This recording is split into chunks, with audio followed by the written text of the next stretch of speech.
2024년 한 해 동안 정말 수고 많으셨습니다. 여전히 전국은 혼란스럽고 서민 경제는 말할 수 없을 정도로 힘든 상황 가운데 있습니다. 새해를 맞이하지만 우리의 현실이 기대와 소망보다는 참 우울하고 어둡기만 합니다. 이러한 상황에서 우리 그리스도인은 어떻게 살아가야 할까요? 담대히 살아가야 합니다. 오늘 말씀의 제목이 담대하라입니다. 어떻게 힘들고 어려운 상황 속에서 우리가 담대할 수 있겠습니까? 우리가 담대할 수 있는 것은 주님께서 우리와 함께 계시기 때문입니다. 한 해를 뒤돌아보면 참 힘들고 어려운 상황 가운데서도 하나님께서 우리를 돌보아 주셨습니다. 우리의 담대함은 우리가 가지고 있는 어떠한 재산이나 능력에 의해서 나오지 않습니다. 주님께서 우리와 함께 하시기 때문에 우리는 담대할 수 있습니다. 지금 우리가 겪고 있는 이 어려움과 오늘 말씀에 나오는 이 사도 바울이 겪는 어려움 중에 어느 것이 더 힘들고 어려울까요? 물론 모든 것이 상대적이고 주관적이기 때문에 자신이 겪는 것이 가장 힘들다고 말할 수 있을 것입니다. 제가 사도 바울이 겪은 것이 우리보다 더 힘들다라고 단정지어 말할 수가 없죠. 내가 겪은 게 가장 힘들 수 있습니다.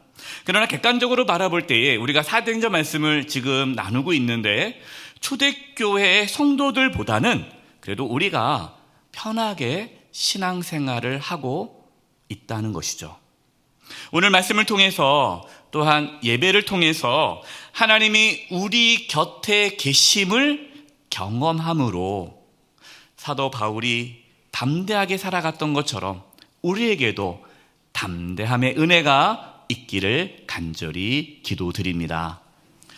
바울은 산헤드린 공회에 서게 되었습니다. 이 산헤드린 공회는 유대 사회의 최고 의사 결정 기구입니다. 예수님께서도 산헤드린 공회에서 사형 선고를 받으셨죠. 사람들은 이 산헤드린 공회를 두려워합니다. 막강한 권력을 가진 기구이기 때문에 사람을 살릴 수도 있고 죽일 수도 있는 곳입니다. 그러나 바울은 산헤드린 공회에서 전혀 두려워하지 않고 담대히 하나님 말씀을 전합니다. 사도행전 23장 1절에 바울이 이렇게 고백합니다. 바울이 공회를 주목하여 이르되 여러분 형제들아 오늘까지 나는 범사에 양심을 따라 하나님을 섬겼노라 하거늘. 바울이 두려워하지 않고 담대한 이유가 무엇입니까? 범사에 양심을 따라 하나님을 섬겼기 때문에 그렇습니다. 그리스도인에게 있어서 담대함은요, 우리가 평소에 범사에 어떤 일을 하든지 간에 양심을 따라 하나님을 섬겼기 때문에 우리 그리스도인들은 담대할 수가 있는 것이죠. 바울은 자신의 어떤 이익을 위해 하나님의 일을 하지 않았습니다. 숨길 것도 없었고 속일 것도 없었습니다. 정직하게 양심에 따라 하나님을 섬겼기 때문에 두려울 것이 없는 것이죠. 개혁을 일으키시는 분들이 본인이 개혁해야 할 대상이면 어떻게 개혁을 일으키겠습니까? 본인이 부끄러움이 없어야 당당하게 말할 수 있지 않겠습니까? 지금 우리에게 필요한 것은요, 범사에 양심에 따라 하나님을 섬기는 참된 신앙이 필요합니다. 한국교회가 다시 일어설 수 있는 길은 한국교회 지도자들이 또 온 성도님들이 범사에 양심을 따라 하나님을 섬기는 참된 믿음이 필요한 것이죠. 한번 스스로에게 질문해 봤으면 좋겠습니다. 나는 범사의 양심에 따라 하나님을 섬기고 있는가? 범사가 중요해요. 교회 올 때만 하나님을 섬기는 것이 아니라 범사에 내가 어디에 있든지 무엇을 하든지 양심에 따라 하나님을 섬기는 그러한 믿음이 저와 여러분 가운데 있기를 바랍니다. 바울은 범사의 양심에 따라 하나님을 섬겼습니다 라고 고백하자 그 말을 들은 대제사장은 옆에 있는 사람에게 바울의 입을 치라 라고 말을 했습니다. 왜 바울의 입을 치라고 했을까요? 대제사장이 듣기에 바울이 나는 범사의 양심에 따라 하나님을 섬겼다라는 그 말이 틀렸다라고 생각하는 거죠. 그러니까 지금 대제사장은 아직 재판을 하기도 전에 바울이 율법을 어겼고 하나님을 모욕했다라는 것이 정확한 재판을 통해서 드러나기 전에 이미 대제사장은 바울이 하나님을 모욕한 자라고 이미 생각한 거예요. 그래서 바울의 입을 치라라고 말을 한 것입니다.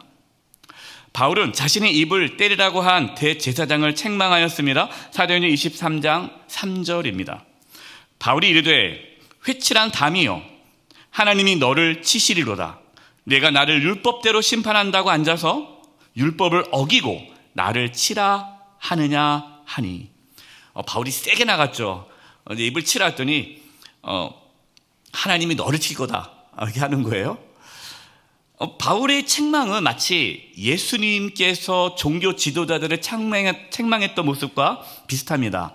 예수님께서 종교 지도자들에게 이 회칠한 무덤들아, 외식하는 자들아 하면서 예수님께서 종교 지도자들, 겉으로는 율법을 지킨다고 하지만 실제로는 율법을 지키지 않은 자기의 욕심대로 살아가는 종교 지도자들을 예수님이 책망을 하셨죠.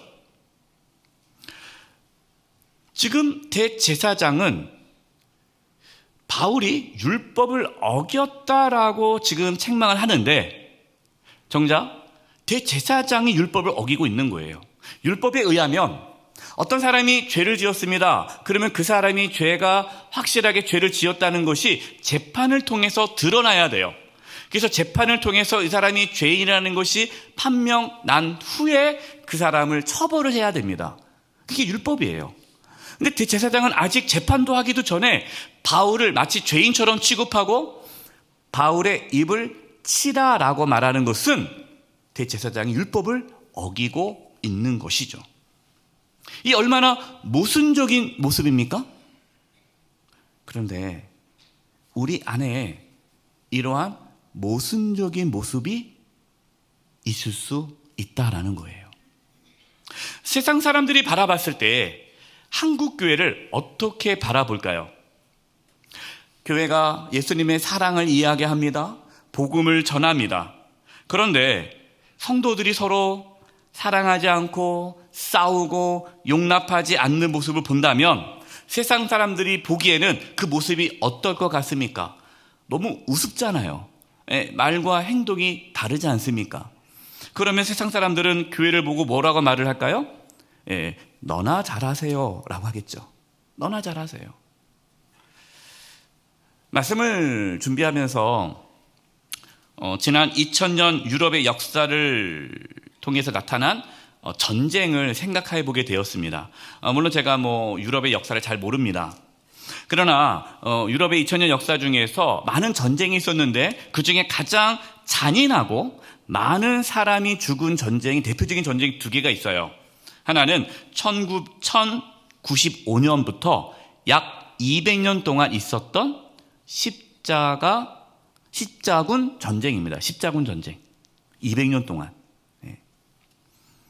또 하나가 1618년에 유럽에 있었던 30년 전쟁입니다. 이 두 전쟁을 보면 교회가 얼마나 모순적인지를 잘 보여줍니다. 왜냐하면 원수를 사랑하라라고 계속 교회에서 말씀을 전하는데 칼 들고 막 죽이거든요. 특히 30년 전쟁을 보면요 엄청나게 많은 사람들이 죽습니다. 근데 누가 누구를 죽이느냐? 예수님 믿는 사람들끼리 서로 싸워서 죽이는 거예요. 저는 이 두 전쟁을 보면서 교회가 얼마나 모순적인 모습을 우리가 역사 가운데 보여주었는가를 우리는 알 수 있죠. 저는 대제사장이 바울의 입을 치라 하는 그 모습이 마치 교회가 세상 속에서 모순적인 모습을 보여주는 것과 같았습니다. 우리는 예수님의 사랑 이야기를 합니다. 하지만 실제로 미워하지는 않습니까? 우리는 매일 주기도문을 통해서 하나님께서 우리를 용서해 주신 것 같이 우리가 서로를 용서하신 것 같이 우리를 용서해 달라고 기도를 합니다. 그러나 실제로는 용서하지 않고 증오하는 마음, 미워하는 마음을 갖고 있지는 않습니까? 대제사장처럼 사실도 확인하지 않고 잘못된 선입견으로 주변 사람들에게 무례한 행동을 하고 있지 않습니까? 그 사람이 잘못했는지 안 했는지 확인도 안 하고 무조건 죄인인 것처럼 취급하고 때리라고 하고 그렇게 억압하고 착취하고 있지는 않습니까? 힘이 있다고, 나에게 힘이 있다고 함부로 연약한 사람을 그렇게 학대하거나 억압하고 있지는 않습니까? 이런 분들이 계세요. 평소에는 잘 몰랐어요. 아주 부드러운 사람인 것 같고 조용한 사람이고 참 이렇게 따뜻한 사람인 줄 알았는데 그 사람이 뭔가 딱 장을 하면 회장이나 무슨 대표를 하게 되면 그냥 막 칼을 휘두르는 사람이 있죠. 권력을. 자기 어떤 존재감을 그냥 막 나타내는 분들이 있어요. 그런 분들이 권력을 잡으면 아주 피곤하죠. 힘이 있을 때 더욱 겸손히 섬길 수 있기를 바랍니다. 바울은 산헤드린 공회가 적법한 재판 절차 없이 자신을 유죄로 재판할 것이라는 것을 알았습니다. 이미 재판도 안 했는데 이미 끝난 거죠. 이 바울은 죄인인 거예요. 재판도 없이. 바울은 산헤드린 공회 안에 있는 두 세력이 서로 다르다는 것을 알았습니다. 사도행전 23장 6절입니다. 바울이 그중 일부는 사두개인이요 다른 일부는 바리새인인 줄 알고 공회에서 외쳐 이르되 여러분 형제들아 나는 바리새인이요 또 바리새인의 아들이라 죽은 자의 소망 곧 부활로 말미암아 내가 신문을 받노라. 이 산헤드린 공회에는 두 파가 있습니다. 하나는 사두개파, 하나는 바리새파. 마치 정시에 여당과 야당이 있듯이 이 산헤드린에도 두 파가 있어요. 이 사두개파는요 부활을 믿지 않습니다. 영적인 존재를 믿지 않습니다. 천사도 믿지 않습니다. 사후세계도 믿지 않습니다. 현실주의자들이에요. 이들은 친로마주의자입니다. 친로마주의. 예. 힘이 있으니까 로마에 붙어 사는 거예요. 그다음에 그 반대 바리새파는요. 이 바리새파는 부활을 믿고요. 천사도 믿고 사후세계도 믿고 이들은 율법주의자고요. 이들은 반로마주의자들이에요. 그러니까 로마의 압제로부터 이 민족을 해방시켜야 한다는 반로마주의자들입니다. 그래서 평상시에는 이 사두개파와 바리새파가 싸웁니다. 이게 갈등이 있는데 언제 하나가 되었습니까? 예수님을 죽일 때. 그때는 이들이 하나가 되었어요. 그리고 예수님 믿는 사람들을 심판할 때에도 하나가 됐습니다. 지금 바울을 죽이려고 하는 것도 하나가 되었어요. 그러니까 바울은 이것을 안 거예요. 그래서 이렇게 얘기하는 거죠. 나는 지금 이렇게 신문을 받는 이유는 내가 결박당하는 이유는 죽은 자의 부활에 대해서 내가 메시지를 전하니까 이러한 고난을 당한다라고 얘기한 겁니다. 그러자 이 바리새파들이 뭐라고 생각합니까? 그럴 수 있지. 죽은 자의 부활 있을 수 있지. 그리고 이제 바울이 바리새인 아닙니까? 그러니까 갑자기 바울 편에 서게 됩니다. 그래서 이 산헤드린 공의 안에서 갈등이 일어났어요. 사두개파와 바리새파가 다시 싸움이 일어나면서 바울을 가운데 두고 막 잡아당기다가 바울이 오히려 죽을 위기에 처해져 있습니다. 그래서 천부장이 빨리 군사를 보내서 바울을 부대 안으로 이동을 시키죠. 바울은 성령님의 인도함에 따라 예루살렘에 왔습니다. 근데 결박을 당했어요. 바울은 유대인들에게 또 종교 지도자들에게 복음을 전했습니다. 하지만 거절당했습니다. 오히려 상황이 더 악화되었습니다. 바울의 마음이 어땠을까요? 왜 이렇게 상황이 나아지지 않고 더 악화가 될까? 왜 복음을 전해도 이들이 회개하지 않고 예수님 믿지 않고 더 상황이 안 좋을까? 낙심되었을 거예요. 두려움이 찾아왔을 겁니다. 과연 하나님이 나를 예루살렘으로 가라고 하신 게 맞을까? 하나님의 인도하심에 대한 의구심이 들 수도 있을 거예요. 이렇게 힘들어하던 그날 밤 주님께서 바울을 찾아오셨습니다. 사도행전 23장 11절이에요. 이 말씀이 오늘 우리에게 주시는 말씀이고 이 말씀이 우리에게 힘과 용기와 담대함을 주기를 바랍니다.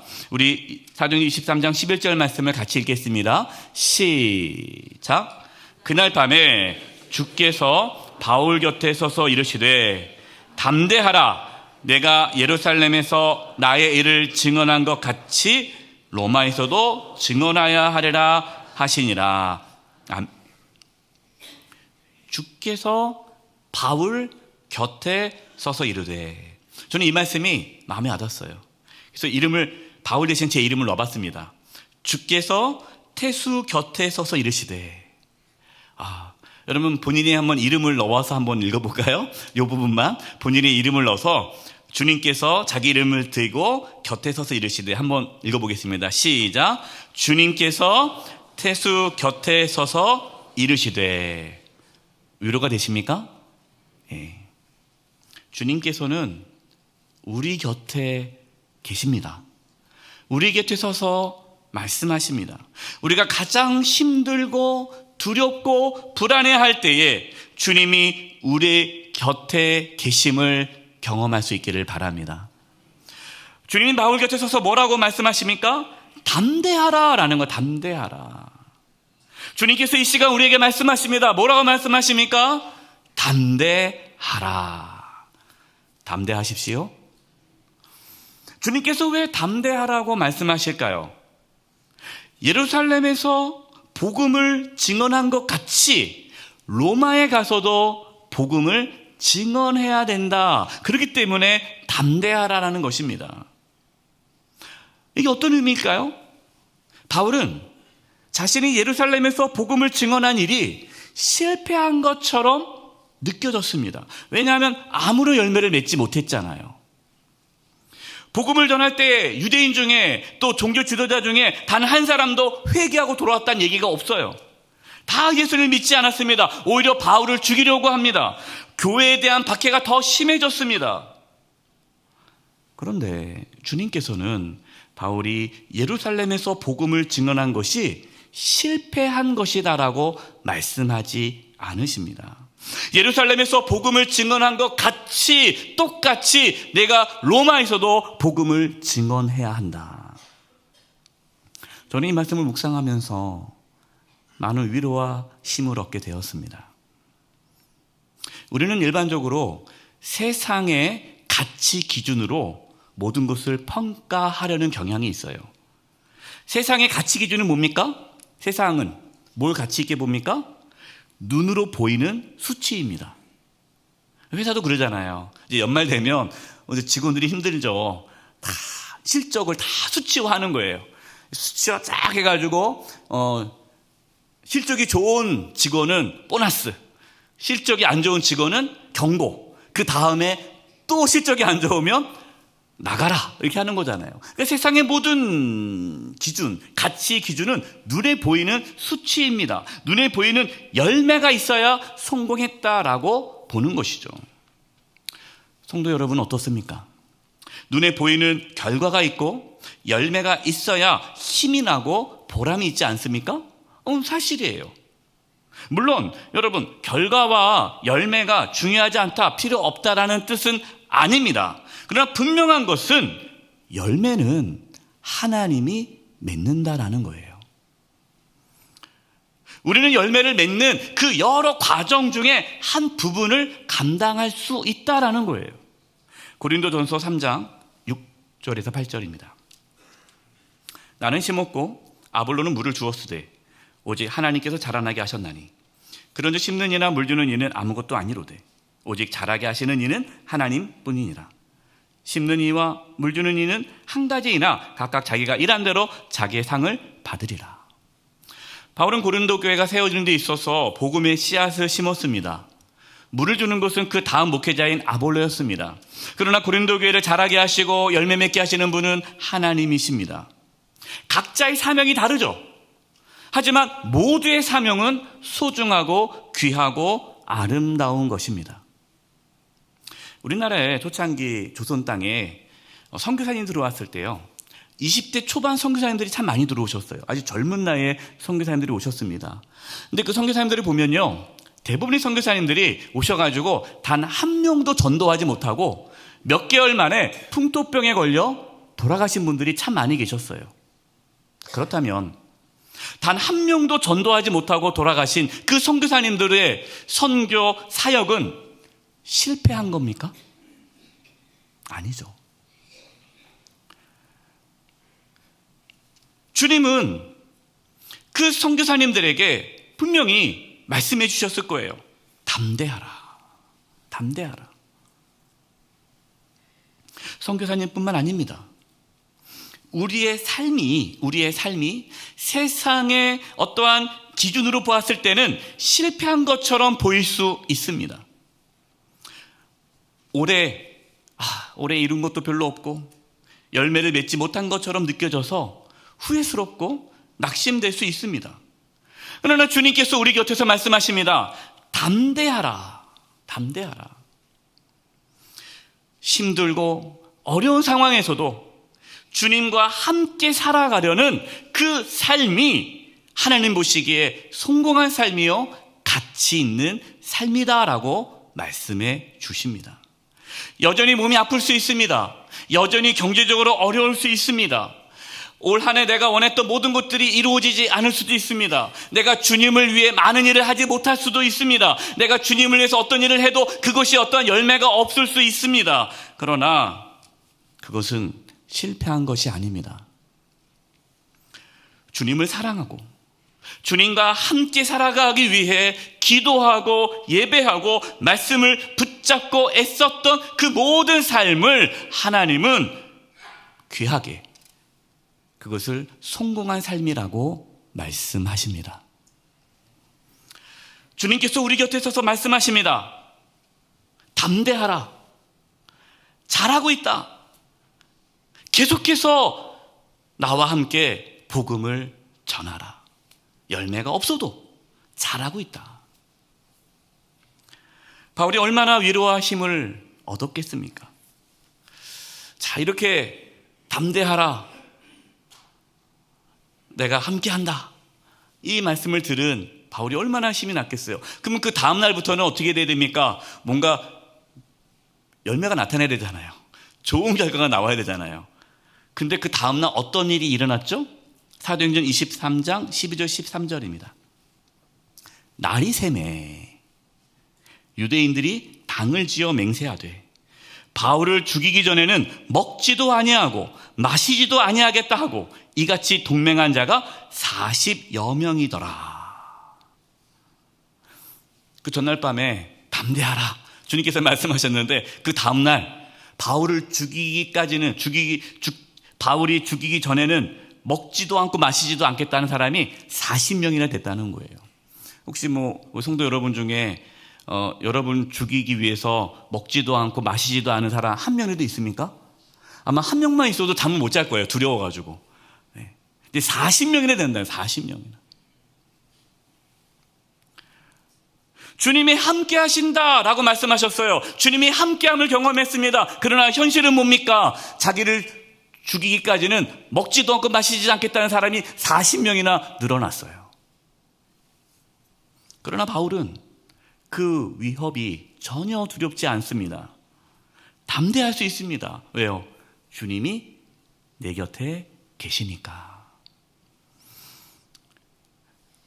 2025년 새해 어떤 일이 일어날지라도 여러분 두려워하지 마십시오. 내년에는 좋은 일이 있을 겁니다. 그러니까 여러분 힘내십시오. 이게 아니에요. 내년에 더 안 좋을 수도 있어요. 더 힘든 일이 생길 수도 있습니다. 물론 우리를 죽이고자 하는 40명은 없겠지만,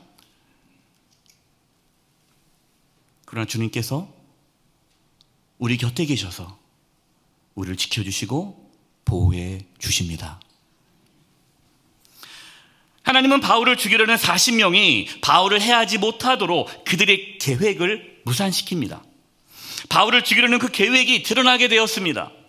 로마 천부장은 바울을 보호해서 로마로 보내기 위해 군대를 보내 바울을 호위합니다. 사도행전 23장 23절입니다. 백부장 둘을 불러 이르되 밤 제3시에 가이사랴까지 갈 보병 200명과 기병 70명과 창병 200명을 준비하라 하고 470명의 군인을 보내주신 거예요.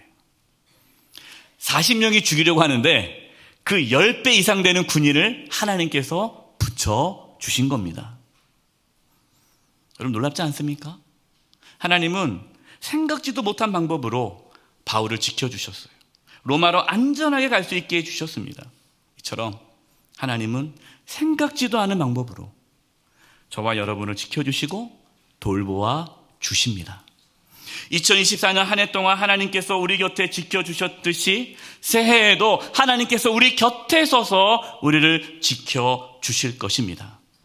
담대하게 한 해를 보내시고 새해를 맞이하는 저와 여러분 되시기를 주님의 이름으로 축원드립니다. 기도하겠습니다. 하나님 아버지, 하나님께서 늘 우리 곁에 계셔서 담대할 수 있도록 은혜 주심에 감사드립니다. 세상의 그러한 가치 기준으로 우리의 삶을 평가하지 않게 해주시고 하나님의 말씀 붙잡고 주님 바라보며 담대하게 살아가게 하여 주시옵소서. 2024년 한 해 동안 저희들을 지켜주신 하나님, 새해에도 함께 하심을 믿습니다. 담대하게 새해를 맞이하는 저희 모두가 되게 하여 주시옵소서. 예수님의 이름으로 기도드립니다. 아멘.